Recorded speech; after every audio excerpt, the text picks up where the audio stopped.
Welcome to the Author Blurb podcast. I'm your host, Eric Maynard.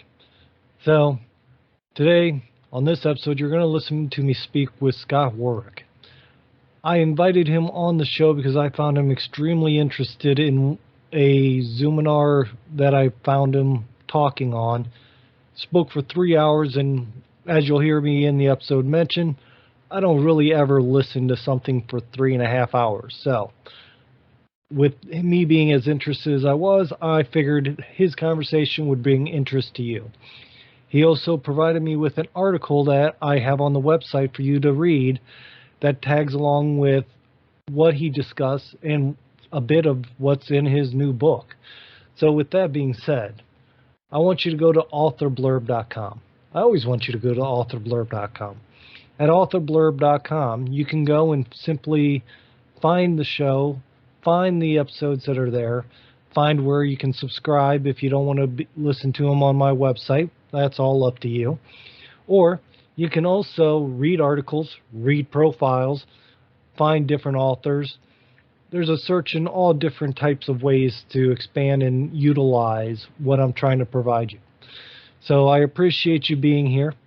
I always appreciate you sharing with people about the show, telling them, rating, reviewing, so they can see that you like it.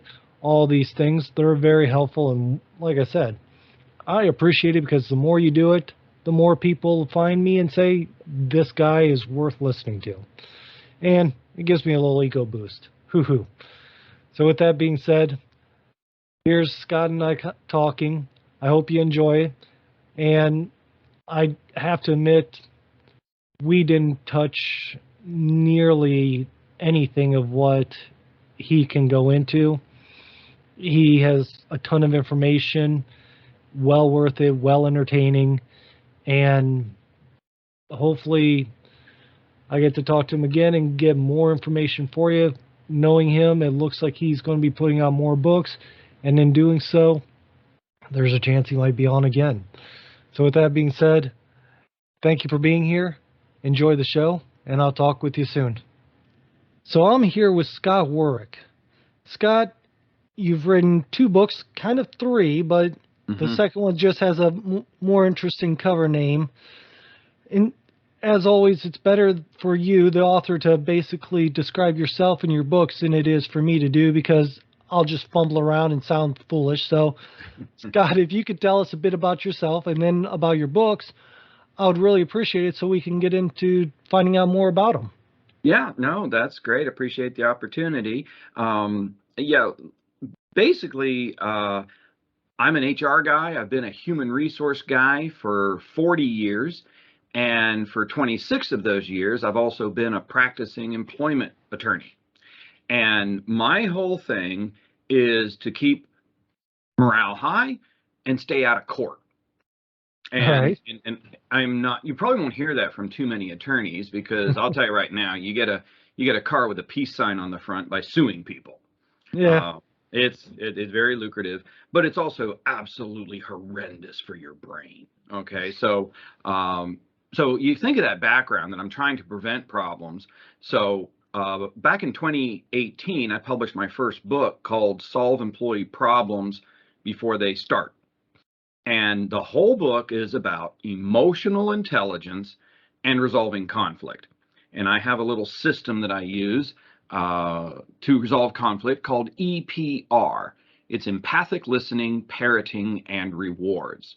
So the idea is, whenever you're in a conflict, you got to control yourself, which is very difficult to do, particularly for people today. Right. And start with empathic listening. You start your discussion by shutting up and say, hey, tell me what's happening. And you listen from that person's perspective.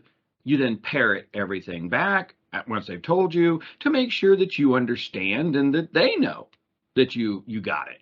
And then if you ever disagree with another human being, we're all the same. We got the same brains.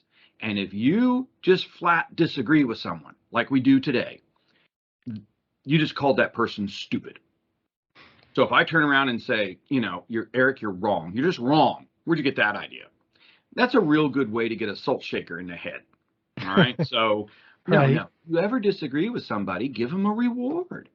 You reward that person because you say something like, I see where you're coming from, and you've got a right to that opinion. You've got a right for your belief on gun control, on abortion. I mean, here's what I think, but I see where you're coming from, and you got a right for that. That builds trust. Okay, so that was the first book. The second book, I entitled it Tolerance and Diversity for White Guys and Other Human Beings. Now, that sort of shows my smart aleck sense of humor here, but Right. I have been a tolerance and diversity presenter and trainer for over 20 years. And every diversity program, every diversity conference I've been to, and I've been to well over 20 of them in the last 20 years. And I will tell you, you can count the number of straight white guys on your hand. How many people are there? It is not the norm because most white guys don't see it as their issue. But I look at tolerance and I take it from the legal definitions of the United States Supreme Court, the EEOC, which actually, by the way, the Equal Employment Opportunity Commission, for all you business owners out there, now says that tolerance and conflict resolution have to be part of your harassment training. And that was in 2016. A lot of people don't do that. Tolerance means I'm not going to pick on you because you're different. I'm not going to pick on you because you disagree with me. I'm not going to pick on you because you're transgender. The whole thing is it safe? Is it safe to come to work? Is it safe to sit there and disagree with someone on some highly emotional topic? And the answer to that today is no. 75% of all Americans say they are miserable at work.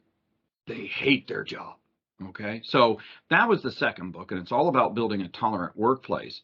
The third book, which is coming out sometime between Halloween and Thanksgiving, is on healing the human brain.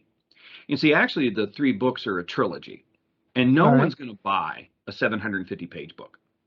Nobody's going to want to read it. I wouldn't. No. Yeah, it's like sitting down with War and Peace, right? But the whole thing is if you don't do what's in the first two books, you will develop mental impairments. And it's all about my trip. I was diagnosed and had a nuclear SPECT scan in 2008, and I had raging post-traumatic stress disorder.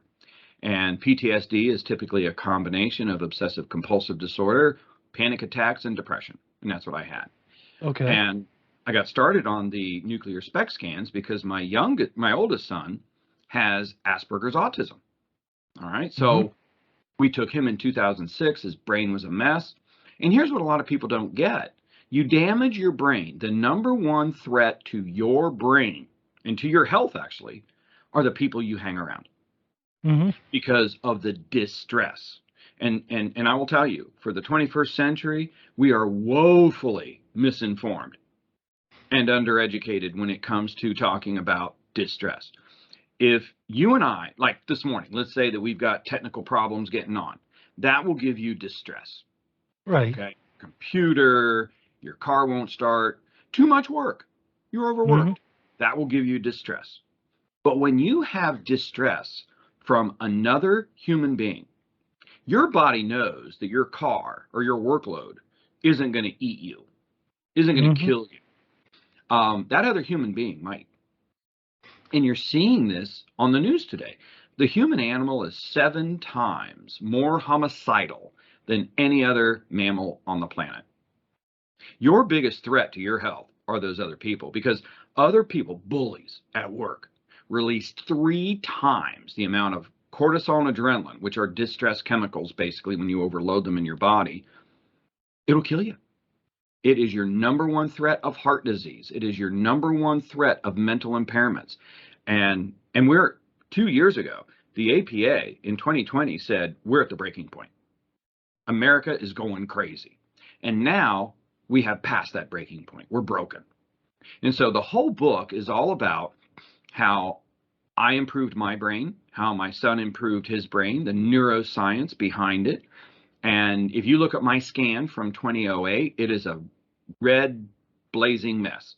If you look at it from August of 2020, it's about 85% cured. Better. My son's brain with autism his brain from 2006, when he was 12 years old, to 2020, when he was 26 years old, is about 80% better. And just make a long story short, he's able to function much better today. He actually graduated with honors from Ohio State and went on and got his master's degree in clinical psychology from Roosevelt University in Chicago with a 3.91 grade point average. And so the final book that is coming out is all about don't work in a toxic work environment. And if you have a toxic work environment where it is not safe from bullying, then you got to fix it.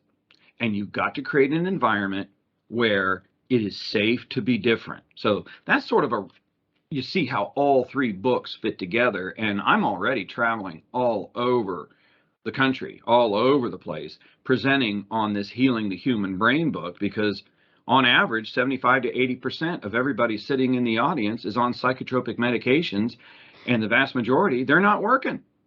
Right. So welcome to my world. I understand. So now let me start with the first book then, which you said basically addresses people being able to accept each other, be able to be more, it's not the tolerance one, forgive me. Right. I'm trying to pull up the email with the text in it. It's the emotional intelligence and conflict resolution. Yeah. So with that one there, I've read quite a bit of different emotional intelligence articles and books. There's a lot out there. What key features or what facts in your book is different than what a lot of other people are saying? Because like I said, there are a lot out there. Yeah. And I imagine with your background, you tend to have more of I think when we discussed on the phone earlier when we talked about, or I think it was maybe in your webinar, forgive me, I don't remember, but you said anything that you're going to put out there, you make sure you have evidence behind because of your lawyer background. So what about that brings out the emotional intelligence? What do you do differently than everybody else is saying? Yeah, and I think one of the things that I like to do, and I always did really, really well in school, and the reason being is I have the theory that I got to boil everything down to a pinpoint reference point so that I can understand it, so that I can use it. And in my practice for the last 40 years, and as an in-house HR person, I've had to train employees. And I always worked for really cheap employers who would never let me bring anybody in. I had to write all my materials, which at the time seemed like a curse, but it was a great blessing. And the one thing I will tell you, and there's a lot of communication, conflict resolution programs out there, and there's a lot of emotional intelligence stuff out there. And let me just say from the very beginning, I am a huge, huge fan of Daniel Goleman's books, plural. I'm a huge fan of Dr. Joseph Ledoux, neuroscientist. But their goal is, I think, a little different than mine. My goal is to change the way people live, the way that workplaces operate. And if you've got more than 2 or 3 points, 2 or 3 things to teach, they won't remember. When I was researching other titles for the conflict resolution, I actually found a book that said the 17 steps of conflict resolution. Are you kidding me? Really? 17 steps? 17 steps. And I'll tell you, the human brain, the hippocampus, the short-term memory transmitter, at best, when you're calm, can hold maybe 7 pieces of information. That's why telephone numbers have 7 numbers. Right. Okay. So I like 2 or 3 things. So emotional intelligence, boil it down. Okay. Can you control your emotions and ego? Now, there's other factors, but forget all those. When you are in the workplace, your number one threat to your success, to your happiness, is can you control your ego and emotion? Now, let's just freeze right there for a minute. How much you want to bet me right now that someone today in America is going to flush their whole life, their whole career, because they're going to lose it, and someone's going to record them telling some kind of protected class slurs? Okay. And you'll probably if you're lucky, you'll make the evening news. Okay. Right. So there's all kinds of things. If you understand how the human brain works, you can control it. And part of the book, there's a lot of neurology in all of my books because the brain is what controls us. Mm-hmm. So can you control and picture a baseball diamond? If you want to put books 1 and 2 together, first base is emotional intelligence. And understand 50 to 60% of the human brain is visual. So it's easy to picture a baseball diamond. Right. And it was really funny because I was doing this session by way of a podcast by Zoominar for some employees in I think it was Germany. Some of them didn't know what baseball was. And I'm like, oh, okay, I got to remember I'm not in America anymore. You know? But first base, if you don't get to first base, nothing else matters. You got to control yourself. Okay. And some tricks for being able to control your emotional intelligence is slow down and think. Your subconscious is very much alive. And sometimes I have to prove to people that they have a subconscious. And so I'll ask them if they ever sleep in the fetal position. And people go, well, yeah. And I said, would you ever think where you got that idea? Yeah. We have memories that control our behavior from -3 months. So babies are born, they are born with their emotional system and their fight or flight system. So they wake, they come out, they're crying. They laugh like, so their emotions are in check. But we humans don't get our conscious memory, our hippocampus, which is our short-term memory transmitter. We don't get that till we're like 3.5 years old. So all of those things that are in that you hear around you go into your subconscious. Your accent, the way you think, and actually babies are culturally bound to their society by the age of 11 months. So if you and I were born in the South Pacific where we were cannibals, we would just raise up and grow up and say, well, yeah, common sense is you don't bury grandpa, you eat him. That's just common sense. Okay, so kind of sick, but from our perspective, but if you can handle first base, and there's a lot of things, can you control your emotions and ego? Slow down and think. Okay, understand when your gut goes off. When your gut goes off, that means you're going into fight or flight. Okay, so when that happens and you get short of breath, okay, that means your heart rate has hit 145 beats per minute. You know what that means? Shut up. Shut up. You are going to blow your foot off. And actually, to get the blood back into your brain, to get the cortisol and adrenaline to subside, it will take 1 hour. Don't stand there and try to gut it out and continue an argument. Go to the bathroom. Go somewhere because you are going to say or do something stupid and it's going to flush your life. And if you ever feel like your face is turning red and you are going into a complete rage, your heart rate hit 175 beats per minute. You can't talk to anybody for the rest of the day because you went into what University of North Carolina calls being temporarily autistic. And this happens to us. Yeah. So you see, they're very simple tricks to slow down, 5 seconds, all those things. And if you can do that, well, then second base, resolving the conflict, is easy. EPR, empathic listening, parroting, and rewards, like I described. And the whole idea of addressing and resolving conflict, and this catches a lot of folks off guard, that is the only time you build trust with another human being. When conflict. And you think about this, I always hear people, oh, I don't like conflict. Well, then no one in this world trusts you. Right. Because the only time you and I, let's say, hey, we get in this disagreement, but I listen to what you say, I'm keeping myself calm, all right? And I EPR everything to you, and then I give you a reward if we disagree, and I say, I see where you're coming from on abortion. I see where you're coming from for why you're late to work every day. I see where, blah, blah, blah. Right. And you have a right to that opinion. Okay? So you see, I made it safe. But here's what I think. That automatically gets you to third base. See, the conflict isn't really the issue. The issue is I'm going to prove to you that it is safe. Okay, so that's the first book. And emotional intelligence is the vast majority of the book because control your emotions and ego, take those 5 seconds. And if you start to blow up, I don't want to see you for an hour or the rest of the day.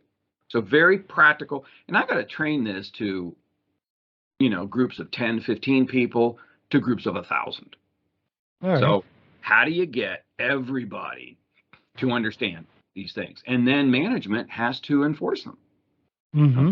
And part of emotional intelligence is I'm not going to attack you to your face. That's fight, like Simon Cowell. Right. Okay.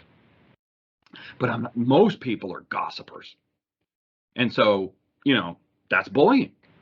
And so if you are talking about someone behind their back, you and I are going to sit down. I'm going to use my EPR skills, and you're going to stop doing that. Right. And most people say, I'm doing it to be nice. No, that's not nice. You are slitting somebody's throat from ear to ear when they're not around. Okay. Mm-hmm.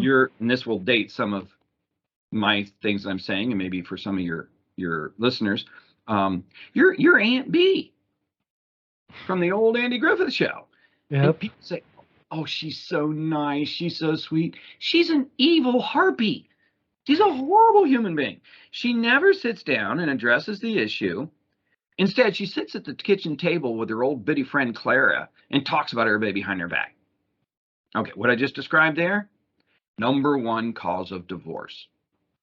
Number one, fight or flight.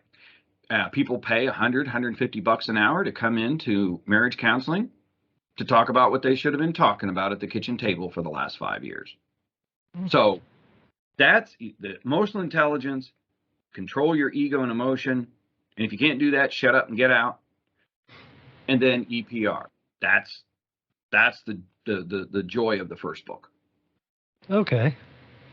So, and then that was second base, you said. Is there a third base? Yeah, third base is when I've successfully got. Here's my logic. I love baseball. And people can kind of see it. It's kind of funny. I got people that tune into my webinars just to see my background. I'm really big. I was going to say you have plenty of baseball motif back there. Oh, yeah. Those are from the 75 and 76 Cincinnati Reds, the Big Red Machine. But, I mean, here's my logic. I was a catcher, but I was never real big. Okay. I'm like towering 5'6" and things like this. So, never really hit home runs or anything like this. But if I got on first base, I was fast. I ran track. I was a 440 guy. I could move.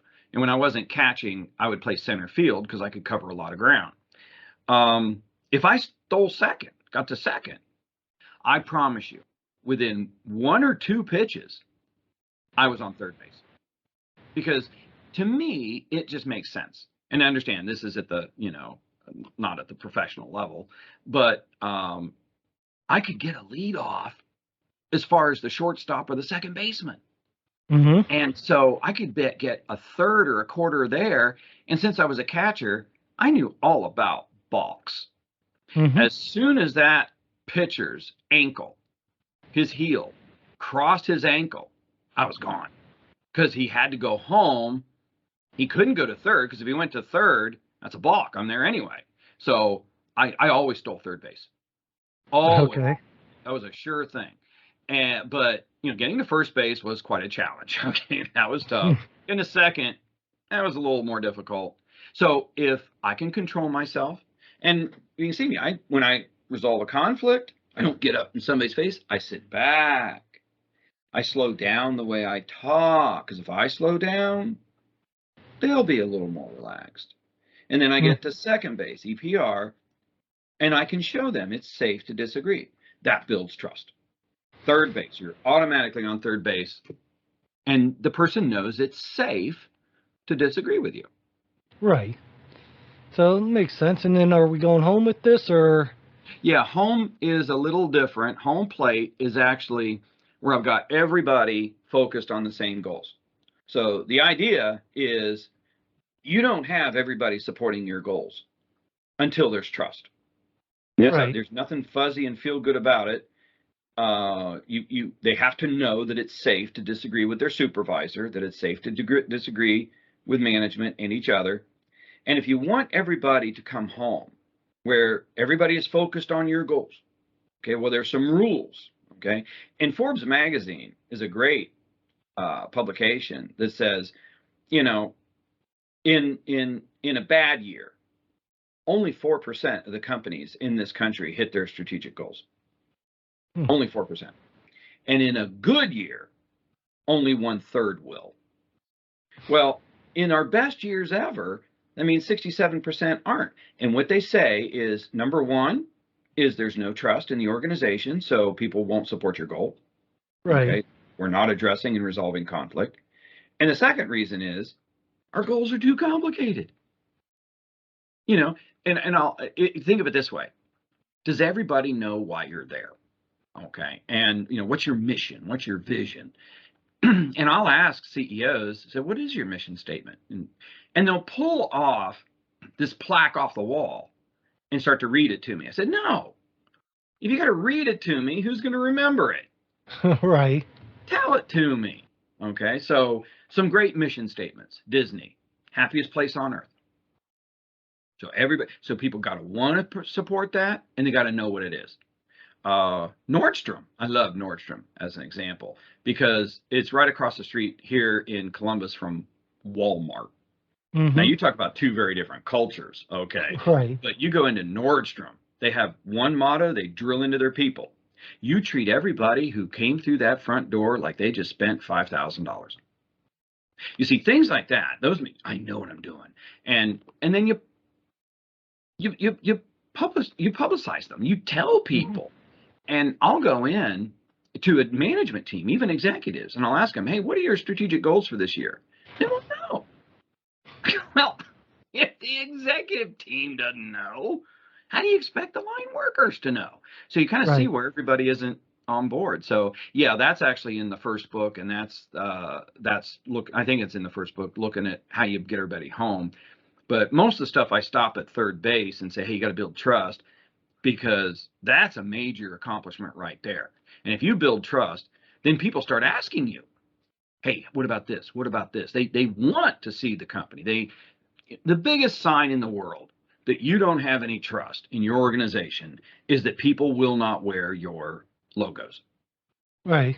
Yeah. It's like Enron. You are not going to see anybody going out with an Enron jacket. Okay. And I've got a lot of clients that are coming on board. We're trying to build trust. And I'll ask them, hey, how many people here have a company jacket or a company hat? If they laugh, you got big trouble. And let's go back to base. Why do they have trouble? Because you probably have supervisors who were never trained to be supervisors. They were good technicians. We threw them in there, and they are emotional children. You can't disagree with them, which actually in the books I talk about NASA. Okay, we knew what was wrong with Challenger in Columbia. We knew it was wrong technically. The people who spoke up got fired. And that's how you murder 14 astronauts. So take a book from their, take a page from their book, and so focus on that trust, and really the other stuff is pretty easy. All right, so let's move to the tolerance. Yeah. So that one there. Go ahead. Oh, okay. Yeah, and you got to understand too. I am not what you expect with a tolerance diversity trainer. I mean, first of all, I'm white, and and then I'm a white male. Okay, but I take a very different look. I take a legal approach to tolerance, which is, endorsed by the United States Supreme Court, a lot of the circuit courts, and the Equal Employment Opportunity Commission. Tolerance means I'm not going to pick on you because you're different. Now, we have racial issues in this country. We have religious issues in this country. Okay, but that's not all there is. And tolerance means you got to define terms. There's my lawyer coming out. And honestly, like you said, if I can't enter something into evidence in court, I don't use it in a book. I don't research it. I don't use it. Okay. But tolerance means I'm not going to pick on you. I'm not going to bully you because you're different. And right now, I think you turn on the news every night, it looks like the hottest issue going, in which we are literally attacking each other and literally attacking the federal government, is over politics. Democrats and Republicans. And so when you isolate tolerance to just being about race, you're going to lose a lot of people. It is a big issue. I'm not going to pick on you because you're black. I'm not going to pick on you because you're white. I'm not going to pick on you because you're Muslim. I'm not going to pick on you because you have a stance on abortion. Okay. And it's just amazing to me when we talk about diversity, almost all the topics and all the presenters tend to be some sort of minority. Now that's fine. I want their perspective. I want that, but you ought to round things out. Diversity is not just the way you look. Actually, most of your diversity issues you can't even see. It's the way you think. It's the way that you conduct yourself. Okay. So I like to focus on, diversity of ideas. And that's what we're attacking each other about in the workplace. So tolerance means I'm not going to pick on you because you're different. And the whole book is about these different skills of tolerance, and that's implicit bias and all these other types of things. But it all boils down to, if you want to have a trusting, safe environment, you got to do what's in the first book, EPR, emotional intelligence. And part of emotional intelligence is tolerance. And that's on anything. And the question that I will ask people when I'm coaching them, whenever they screw it up, which means they are talking about someone behind their back, or they are attacking somebody to their face, the first question I'll ask them, are you making it safe for that person to be here? Are you making it safe? And often I'll hear, well, I don't care. I feel very strongly about this. That's great. I appreciate someone's beliefs, and I will defend your beliefs to the death. But I'm going to control how you behave. Now, here's where we get into a lot of issues, and I get in a lot of trouble over this, but I think I'm right. Actually, legally, I know I'm right. Right. We tell people that they have to be accepting of other people's beliefs and other people's. All right, well, I'll tell you right now, my favorite example is I had an Amish-owned company where they had a young woman break away from the Amish, and she broke away and turned Satanist. Oh, geez. Oh, yeah. It was like a Saturday Night Live skit where, this woman dyed her hair black. She got her black eyeshadow, her black lipstick, everything. And she sent away for a Satanist Bible. Okay. Now, this is going to be fun. All right. So I got all these Amish ladies who are very fundamentalist, devout Christians. And I'll ask my audience, I'll say, does this woman have a right to choose her religion? Does she have a right to be Satanist? And they say, well, yeah, she's got that right. Okay. Do these Amish ladies have a right to their Christian beliefs? And they say, yeah, they do. Okay. What do you think's happening up there, though? Okay. So the Amish, just picture this. What would be your impression? What's happening on a daily basis at this workplace? Personally, I remember Southern Ohio well enough with the Amish that, let's see here, most likely they shunned her, they didn't talk to her, and they did everything they could to get her to leave the company or just not come to be part of the organization whatsoever. That's right. So I go up, I drive all the way up to Holmes County, and I sit down with these Amish ladies, and I say, use my EPR skills from book 1. I sit down and say, okay, what's happening? And they know why I'm there. Okay, so so they explain, and they say, well, we are really offended. We are Christian women, and we have to work with a Satanist, and our company is a Christian company, and God has always smiled on us. He's always blessed us, and he's not going to do that now that we got a Satanist here. She's got to go. Okay, so that's my empathic listening, and they see things very different than me because they're Amish ladies, and I'm a white Anglo-Saxon Protestant 55-year-old guy. Okay. So I say, okay, let me make sure I got this. You're telling me that you are really offended by this because you're good Christian women and you shouldn't have to put up with that every day. Is that right? They say, yeah, that's right. I said, okay. And you also say you're a Christian company, and by letting a Satanist in here, God isn't going to smile on you anymore, and it's going to hurt your company. And they say, yeah, you got it. I said, okay. So we're done with the E and the P. If they'd have disagreed with me, I'd have said, okay, tell me again. So now I got to give them a reward. And I just love this. If you agree with people, they think you're great. So I say, okay, if I say, you're right, we should go get the wood and burn her now, right? We should just, torture her right now. They'd have thought I was great. But I'm not going to say that. So I'm going to disagree. So I got to give them a reward. I got a reward their opinion. I say, I see where you're coming from, and you have every right to believe that. You have every right, because you do have that right. Mm-hmm. You don't order. If I order these people to be accepting, now think of the legality here. I tell them, you have to be accepting of Satanism. You have to be accepting of her beliefs. I got a real legal issue here. Mm-hmm. Okay, I got a real problem here. Most diversity people don't really think of it that way, but I can tell you right now, if I ever have a relative and you ordered them to be accepting of a certain religion, you're going to hear from me and you're going to stop doing it. I promise Mm-hmm. you, I can make you stop doing it. Okay.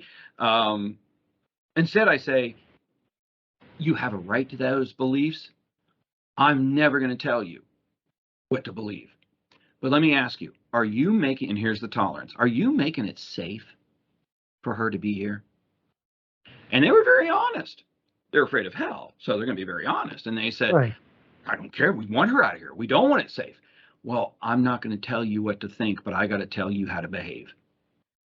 This has to stop, because you understand, in Ohio at that time, if Mm-hmm. you illegally harass somebody, and Satanism is a religion, which was news to them.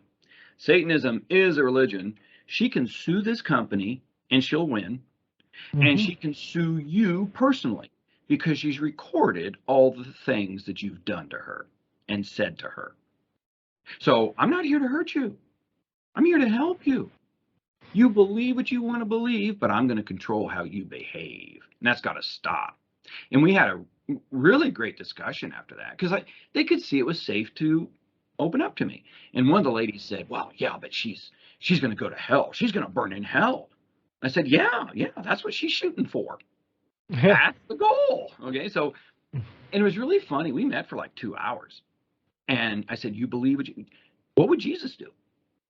So when they stopped harassing her and stopped shunning her, she left. She was just doing that to get a rile out of them. And Right. here's one of the important points. If I would have ordered them to be accepting, they would have bristled. Mm-hmm. They would have just fought back. That's what people do. It's like hitting a punching bag. You hit the punching bag, it'll bounce back at you. Okay? You demand tolerance. You coach people and help them get better. And I believe in coaching once, coaching twice, written warning. You do it again, you're fired. And Yep. that is gossiping and attacking. But you build acceptance. You don't order anyone to be accepting. And there's actually a guy out there. He's a great guy to Google, Frank Mink, Meeink, and he was actually the subject of American History X, the movie, hardcore neo-Nazi. And he actually turned all of his beliefs around because a Jewish business owner gave him a chance and got to know him, to the point that now Frank quit being a Nazi, and he is one of the top tolerance speakers in this country. Hmm. So you see, we've got a lot of it back asswards. You don't order anybody to believe what you believe. Okay? I have to present this every so often to neo-Nazis. I mean, I live in Ohio. We rank 8th in the number of hate groups in our state, in this country. We've got more than Alabama. And I will have to go in and train employees in tolerance. And I've found that as long as I'm not telling the Klan and neo-Nazis and other hate group folks, as long as I'm not telling them what to believe, they're good. Mm-hmm. I got to tell them how to behave, and that means on Facebook. That is all the second book. It's all those types of things. Tolerance. I'm not going to pick a very simple message, but one that we aren't doing in today's world. All my books are 180 degrees opposite of what you're seeing happening in America right now, which is where we get the third book. Because I promise you right now, having telling you somebody who actually had raging post-traumatic stress disorder, Mm-hmm. if you don't do what's in those first 2 books, you will go crazy. That's how the brain works. And so if you are an intolerant person, you are feeding cortisol and adrenaline in your brain more and more and more every day. And I'll tell you right now, one of the causes of Alzheimer's is cortisol. All right. Yeah, you're just asking for it. So let's move to the third book that's coming out then. Yeah. Because I believe that you did a Zoominar or whatever that was 3.5 hours long. Oh yeah. And I even watched it, and like I think I told you, normally I wouldn't watch something 3.5 hours long, Yeah, me neither. but it actually did catch my attention enough discussing the brain functions, all these things. Yeah. And I know that just from like my personal experience, I've had a toxic boss or been in a toxic work environment where like the boss hated the fact of I had a family and Oh, just went off and made my life hard at the company because of that. yeah. And I realized I was getting stressed, I was getting headaches and all these things, Yeah. and I dreaded going into work. So I know that those environments have an effect, like you said, who you're around will affect how you are. Oh, Can you yeah. go into your book a bit about more about these type of environments, these type of things that people need to avoid? Yeah, yeah. And this one actually is kind of funny. I did a free Zoominar or webinar that was 3.5 hours long, and I Hmm. didn't even cover everything because there's so much stuff to look at. But you hit it right on the head. And let's just go to, and again, I like to boil everything down to a pinpoint so people Right. can, your number one health threat is, are the toxic people you hang around. And if you're a toxic person, that means you have a mental disorder. Hmm. That is not normal. Okay. It is not normal for what your boss was saying and bullying people all the time, going from 0 to 60 with your temper regularly. That is not normal. That's Right. a damaged brain. And understand, let's go back. How damaged are we? 75% of Americans say that they work in that environment that you just described. Okay. So what's that mean? It means every day they are raging massive amounts of adrenaline and cortisol through their body, just like gasoline. Now, a little Hmm. bit of adrenaline and cortisol is like riding a roller coaster. It's great. It's fun. But what if, and that's only lasting 2, 3 minutes. But what if you were on a roller coaster for 2 days? It would kill you. Okay. Hmm. That is what is happening. And I've been in that situation. And actually, that's in my childhood and different employers. And actually, I was stupid enough out of law school to go to work for a big law firm. Oh my gosh, you couldn't sling a dead cat without hitting a mental disorder in these big law firms. I mean, it's just like I was at the corner of, this building at the corner of Maine and hell. Um, Right. and let me tell you too, I worked at Kaiser Aluminum to earn money for my graduate degree, Owens Corning Fiberglass to pay for my undergrad. Oh, I'll go back and work in a factory any day rather than go work at any of these big law firms. Oh my God. And actually, to tell you right now, we set a record last year for attorneys killing themselves. Mm-hmm. Yeah, yeah. Actually, I think last year, depending on which survey you looked at, I think doctors were like number one. Oh, geez. Yeah, yeah. So I don't care how smart you are. I don't care. Think about this. Navy SEALs. I mean, if you want to see something that is just amazing, just Google what Navy SEALs have to go through to become a Navy SEAL. Oh my gosh, it is ridiculous stress. But they're coming home from the war or 20-year war and they're killing themselves. Hmm. We've actually got more soldiers killing themselves than got killed in the war. So, neurology. And this discussion we're going to have now, and in the third book, we couldn't have had this discussion 20 years ago because we did not know. It's like your Okay. fight or flight system. Your fight or Hmm. flight system, two little balls about the size of your thumbnail sit above your ears, behind your eyeballs. Dr. Joseph Ledoux discovered those, one of my heroes, in 1992. Well, it took another 8, 9, 10 years to figure out what they do, really, the full extent of it. And we're still learning more. All of your fight or flight comes from those amygdalas. So all this stuff we're learning today.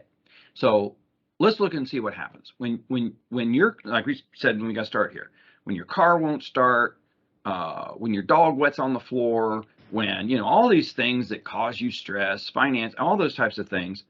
that will release cortisol and adrenaline in your body, and that will hurt you. But Mm-hmm. when you are bullied by a coworker or a boss, some emotional child who cannot control their emotions and ego, that releases 3 times, okay, the cortisol and adrenaline. That's not like having one dog pee on your carpet. That's like having 3. That's like, not that your car won't start. None of your cars will start. I mean, see how much exponentially it is. So, Right. and people relate to this. I mean, yeah, I can talk for 3.5. Actually, I've done sessions on this for a full day in which we talk about burnout and cardiovascular disease. And I can tell you, just because of the topic, and that 80 or 90, well, 100% of the people in the audience are dealing with this. If Mm-hmm. it isn't them, it is someone in their family. I mean, like autism. Okay, we were told that my son probably would need a special high school. He probably won't be mainstreamed. Well, for my wife and I, that goes through us like a knife. And then they said, then this $400 an hour psychiatrist told us, well, he probably won't go to college either. So you got to get prepared for that, you know. And we're like, oh my gosh. And you can't rewire the brain. That's just the way he's born. Now, this was all at the turn of the century, like Mm-hmm. 2001, 2002. And then I started doing my own research, and I found out they were wrong. The neuroscientists throughout history have always been 20 to 40 years ahead of the medical practice. Always. Louis Pasteur was vilified. Okay? Actually, you go back before that, there's a guy named Dr. Ignaz Semmelweis. It's called the Semmelweis effect.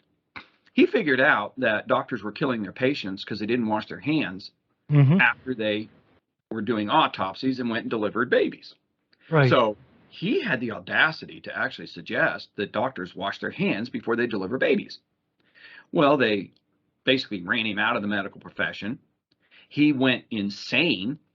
They put him in a mental institute, and he died where a doctor gave him an injection, and that doctor didn't wash his hands. So Dr. Semmelweis got blood poisoning and died. Okay, so you kind of see that's where I'm coming from. If I Mm-hmm. want to help my son and then later help myself, I need to see what the neuroscientists are doing. So Right. I spent years researching what happens. How do you rewire the human brain? And so you sort of summarize all this. If you work in a toxic work environment and that work environment will not improve, okay? 80% of all of the trips to the doctor in this country are distress related. It's worse than smoking. Worse, it's 40% worse than smoking. Smoking has a mortality rate. If you smoke, you've increased your chance of premature death by 60%. So it has a mortality rate of 1.6. Mm-hmm. If you work with a bully, you you have a mortality factor at 2. You double your chance of premature death. And I'll tell you, if somebody starts smoking in a workplace, boy, we turn fire extinguishers on them. You know, people throw water on. Oh, we would never allow that. But Right. we got bullies running around destroying us. And Mm-hmm. so the whole book is about my story, Michael's story. Then we move into how does your brain actually work? And this is from the latest neuroscience research from, Dr. Joseph Ledoux, Stanford University, Harvard, UCLA, Cambridge, all over the world.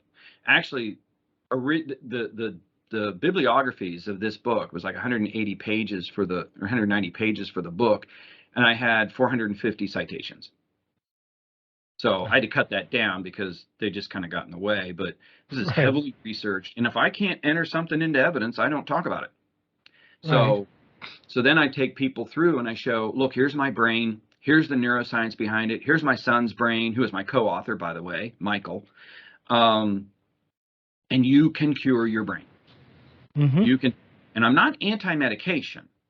Okay, what I'm saying is, if you've been on medications for years and they're not working, why would you want to stay on medications or as many medications? Why don't you do the things we're talking about in this book and improve your brain if not cure it. And in my Right. particular case, I had obsessive compulsive disorder really bad. And in my follow-up brain scan, that area of the brain is completely cured. Hmm. It's completely cured. So they all fit together because you got those. Some people are born with mental disorders. Okay, like my son and a lot of folks with autism. Okay. Hmm. I developed it because of what I subjected my brain to, because I'm just going to gut it out. Right. Don't do that. And instead, change your lifestyle. Rule number one, get as many jackasses out of your life as humanly possible. Right. And I'll tell you, if you're working in a toxic environment, and if they will not change the environment, get another job. It's not worth Alzheimer's. It's not worth depression. It's not worth a bullet through the head. Right. You kind of see why the CDC says right now that we are in a national crisis for suicide? I do. So, well, let me do this. I don't want to take up your whole day because, as you said, you spent an entire day just discussing this one topic. So, Yeah. what I'm going to do is people can, I know on your website there's the Zoominar that you have there, I think, for the 3 hour discussion you had. Plus, there's more information. I have your profile on authorblurb.com where people can find your links, find information about you, things like that. Where else besides authorblurb.com do you prefer people to find you, to reach out to you, to get more information, anything like that? Yeah, the absolute best place to go to learn about my books. I'm still going to be posting stuff on the Heal the Human Brain book because I just sent it off to my publisher this week. But Okay. it's coming. But there's a whole section under free resources that are stress in the human brain videos. Okay. All right. And so I encourage people to go and look at those. But there's all kinds of things on the free resources about building a trusting environment, about tolerance. There's free lunch and learns. Actually, if you go to my website, scottwarrick.com, and that's SCOTTWARRICK, I've got a whole series of free lunch and learns the first Thursday of every month for the rest of this year on brain health. They're free to anybody. All they got to do is just sign up, and I will send them the Zoom link, and they're at noon every Thursday between now through December. And we're going to talk about all the stuff you and I are going to be talking about. And I've already got probably about 700 people signed up because I think this final book is going to be on fire because everybody is dealing with something. And people, when you tell them you're a former PTSD person, a PTSD survivor, that your son had autism, people then tend to open up with the problems that they're dealing with. And that is the absolute best way in the world to overcome this stigma. Right. Oh, yeah. I agree. So I want to say thank you for coming on. This is going to be the end of the conversation for everybody else to hear. But for you and I, we'll talk a little bit more afterwards. Okay. So if you can hold on for me for just a second, I would be quite appreciative. Oh, absolutely. Thank you for the time. Appreciate it. Thank you. So you listened to us talk. Hopefully I was right and you found it as interesting as I enjoyed it because, like I said, tons of information, very interesting person to listen to. Definitely not a dull moment in the conversation. If I seem a little off, I do apologize. I was recovering from some kind of illness. I don't know what it was for sure, but I just wasn't feeling at the top of my game, and I do apologize if it comes across that way. Other than that, I hope you enjoyed it. I hope you come back for more shows and tell people about it. Rate me, share it. The real truth is the way these podcasts get discovered is by you. The people listening telling other people. So share it, let people know that you like it, and the more you do so, you can say, hey, look, that author was fantastic. Or, I just like listening to that guy's voice. He's not as annoying as I thought. Either way, I do appreciate it. I also appreciate you when you go to authorblurb.com and look up all these profiles, the articles, even listen to some of the other shows, and enjoy as much as I'm putting out for you. So, with that, thank you as always. I hope you enjoy everything I'm doing. I hope you enjoyed this show, and I hope you enjoy all the shows that are coming up. So I'll keep trying to improve. I'll keep trying to get you more, and I'll keep trying to get you some good authors that you're going to enjoy. So thank you, and you have a good day.